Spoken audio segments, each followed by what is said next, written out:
Bismillahirrahmanirrahim. Assalamualaikum warahmatullahi wabarakatuh. Sahabat-sahabat Rajuan dimanapun kalian berada.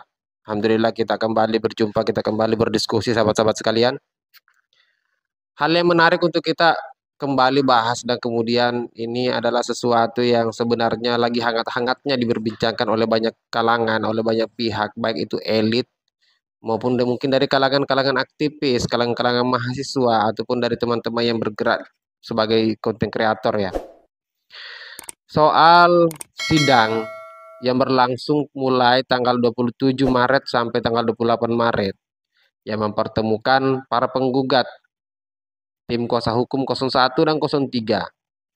Begitu juga pada tanggal 28 di mana para kuasa hukum dari paslon 02 memberikan jawaban atau tanggapan dari hasil gugatan 01 dan 03. Hanya saja dari proses sidang yang berlangsung ini, banyak hal yang kemudian muncul di permukaan sebagai sesuatu atau narasi yang agak sedikit menarik untuk kita bahas. Mulai dari pernyataan-pernyataan yang disampaikan soal pemilu ini harus diulang. Kemudian ada juga yang mengatakan bahwa Cawapres Gibran Rakabuming Raka harus didiskualifikasi. Ada juga yang mengatakan dari tim kuasa hukum 03 yang mengatakan bahwa harusnya suara 02 itu dinolkan. Karena suara yang sebanyak itu yang didapatkan oleh 02 berasal atau bersumber dari kecurangan yang terjadi. Dilakukan secara masif. Itulah kemudian isu-isu yang kemudian muncul di permukaan, narasi-narasi seperti inilah yang patut untuk kita diskusikan agar ini bisa menjadi bahan edukasi, bisa untuk menyampaikan kepada orang-orang, saudara-saudara kita, sahabat-sahabat kita agar tidak terprovokasi dengan narasi seperti ini. Karena lagi-lagi bahwa oke, benar bahwa mereka melakukan gugatan di MK dan itu memang diatur secara regulasi, memang diperbolehkan.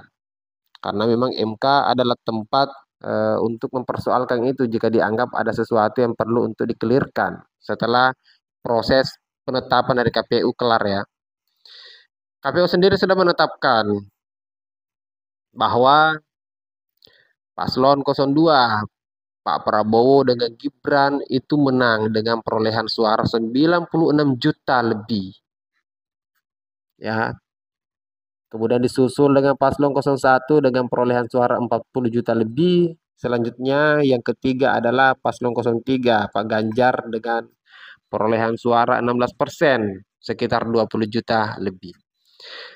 Ya kemudian ini tentu adalah sesuatu yang sudah clear harusnya.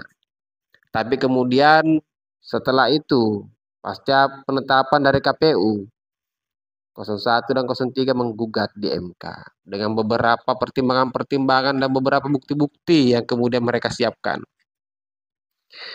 Hanya saja agak lucu dan kemudian kita saja yang tidak ngerti soal apa ya aturan-aturan seperti itu, kemudian bukan ahli di bidang hukum tata negara, menyayangkan beberapa narasi atau opini yang disampaikan oleh paslon 1 dan paslon 3. Sama seperti misalnya didiskualifikasinya Gibran. Permintaan mereka. Ini juga lucu. Mereka setelah penetapan dari KPU tidak mengakui Gibran sebagai wakil presiden yang sah, tapi mereka melibatkan atau mengiyakan atau melegitimasi Gibran pada saat proses yang kemudian dijalankan oleh KPU. Mulai dari pencabutan nomor urut. Gibran hadir di sana dan mereka tidak mempersoalkan itu. Kemudian sampai pada pelaksanaan debat, beberapa kali debat, baik itu debat capres ataupun cawapres, Gibran hadir di sana. Dan itu pun tidak dipersoalkan, malahan cawapres 01 dan cawapres 03 itu meladeni Gibran berdebat pada saat pelaksanaan debat cawapres itu. Lalu kenapa setelah penetapan KPU, paslon 1 dan paslon 3 sudah keluar suaranya sekian dan mereka kalah. Pilpres ini dimenangkan oleh Prabowo satu putaran. Tiba-tiba narasi menolak Gibran sebagai cawapres itu dimunculkan di forum sidang MK. Itu ya sahabat-sahabat sekalian. Nah ini saya punya cuplikan video. Salah satu sesepuh mungkin ya, lebih tepatnya sesepuh yang ngerti soal hukum, yang mengerti soal konstitusi. Beliau adalah seorang guru besar konstitusi yang berbicara dan memberikan pandangannya, dan coba kita dengarkan dulu, setelah itu kita akan diskusikan lagi. Bukan baterai seharusnya diputus di MK, maka pemohon seharusnya ditolak oleh MK. Anda melihatnya seperti apa ini? Saya sepakat ya, karena kalau saya lihat-lihat dari petitumnya mereka ini ya, 01, 03 itu kacau sekali. Ya. Kacau. Ya terutama ini 01 ya, minta diskualifikasi, MK tidak bisa diskualifikasi. Kemudian dia perintahkan juga bahwa presiden tidak boleh cawe-cawe, tidak boleh pakai APBN untuk pemilu. Saya kira itu di luar dari ranahnya MK ya. Jadi perdebatan atau pemeriksaan perkara di MK itu hanya terkait dengan hasil, ya, perolehan hasil. Ya, sebagaimana ditentukan diatur dalam pasal 474 Undang-Undang Pemilu. Kalau soal proses itu harusnya di Bawaslu, ya. Jauh-jauh hari kan waktunya panjang sebetulnya. Ya, kalau kita ambil titik acunya adalah pengumuman quick count ya, jadi tanggal 14 itu sampai sekarang itu waktunya panjang, sampai KPU mengumumkan hasil ya itu panjang juga, relatif panjang dan bisa dikerjakan dengan cepat. Tapi saya lihat tidak dilakukan secara sungguh-sungguh, tidak dilakukan secara sistematis ya. Kemudian juga secara berkelanjutan, malah memberikan kesan kelihatannya ini adalah satu peradilan sifatnya asumtif, ya asumtif.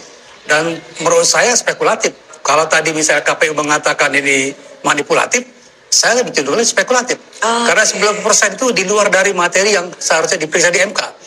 Jadi pemeriksaan ini, persidangan ini buang-buang waktu. Menurut saya, buang-buang waktu. Karena begini Prof, ada narasi yang mengatakan bahwa mengacu pada Undang-Undang Pemilu, bahwa keberatan terhadap keabsahan Gibran ini seharusnya diselesaikan di Bawaslu, bukan di MK. Betul. Dan harusnya kalau keberatan terhadap Gibran ini kan berulang-ulang dibilang. Sama misalnya Hotman Paris bilang, sudah bertemu 5 kali debat kok, sudah salaman, rangkul-rangkul, masa nggak mengakui orang? Ya kan?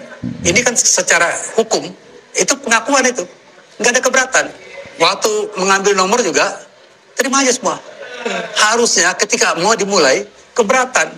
Tapi kan tidak keberatan. Keberatan semua ini, gugatan semua ini ada, ketika kalah, ya kan? Ketika kalah baru ngomong macam-macam. Dan kemudian mereka tidak menempuh. Kalau menurut saya ini, paslon 01 dan 03 itu tidak taat hukum. Harusnya mereka belajar betul dari lawyer itu. Pegangannya adalah undang-undang. Ya. Bukan pendapat, bukan opini, bukan asumsi. Jadi undang-undang. Kalau undang-undang mengatakan kita harus strict. Kenapa? Karena kan kita ikut berlomba. Itu kontestasi dalam pemilu. Pegangannya ini, undang-undang pemilu. Taat pada undang-undang. Kalau Anda bikin yang lain, waduh itu namanya ngaco namanya. Ya, jadi saya lihat ini tidak konsisten ya, padahal lawyer senior juga, ya kan? Lawyer senior. Jadi saya kira itu inkonsistensi ya, dan menurut saya ngaco ini. Artinya Prof, kalau yang bisa dimasuki di ranah persidangan di Mahkamah Konstitusi itu di bagian mana dari petitum yang kemudian dalil-dalil yang sudah dibacakan oleh 01 dan juga 03? Dia harus buktikan ada sesuatu dengan perolehan suara. Ya, misalnya ya, di beberapa TPS katakan ada angka tertentu. Kemudian ya ketika dicoret-coret di papan plano, itu ada yang keliru. Itu baru bisa dikoreksi. Seketika dikoreksi.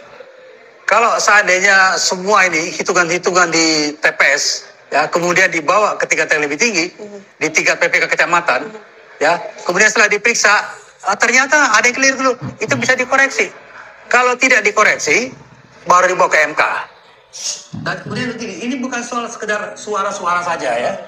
Jadi prinsip dari kedaulatan, prinsip dari pemilu adalah kedaulatan rakyat. Ya, prinsip dari kedaulatan rakyat, suara aja ikut memilih, pemimpinnya siapa ke depan. Itu prinsip yang mengapa suara ini penting. Tidak mungkin misalnya saya sudah dapat suara, kemudian hapuskan aja semuanya. Artinya Anda tidak bertanggung jawab, tidak bersyukur, tidak berterima kasih pada rakyat yang memilih Anda. Ya kan? Kan itu maunya dihapuskan, nggak bisa begitu. Oke, jadi keliru cara berpikir, titik tolaknya juga berangkatnya salah kalau menurut saya. Ini saya kutip juga Prof, dari tadi yang pihak KPU mengatakan bahwa pemohon artinya 01 dan 03 ini tidak mengajukan pembatalan keputusan KPU berkenaan dengan pencalonan Gibran di awal. Nah, tapi pihak 01 sama 03 sempat mengatakan bahwa sudah memproses hal tersebut di Bawaslu tapi tidak diproses. Anda melihat ini seperti apa? Enggak lah. Kalau memang sudah memproses, mereka teguh dengan pendiriannya, enggak ikut dalam pemilu. Enggak ikut di dalam debat. Ngapain debat dengan orang yang mereka tidak akui? Jadi namanya ini inkonsistensi, ya. Ya hipokrisi lah kalau bisa dibilang lebih tegas ya. Ya mereka mengajukan keberatan segala macam, konsisten dong. Kalau berkeberatan terhadap satu produk hukum, nggak usah ikut. Oke. Ya. Nah, sahabat-sahabat sekalian, itu kita sudah dengarkan sendiri bagaimana guru besar konstitusi, sesepuh yang bicara di salah satu media, kemudian menyampaikan bahwa pemikiran 01 dan 03 menggugat di MK itu kacau.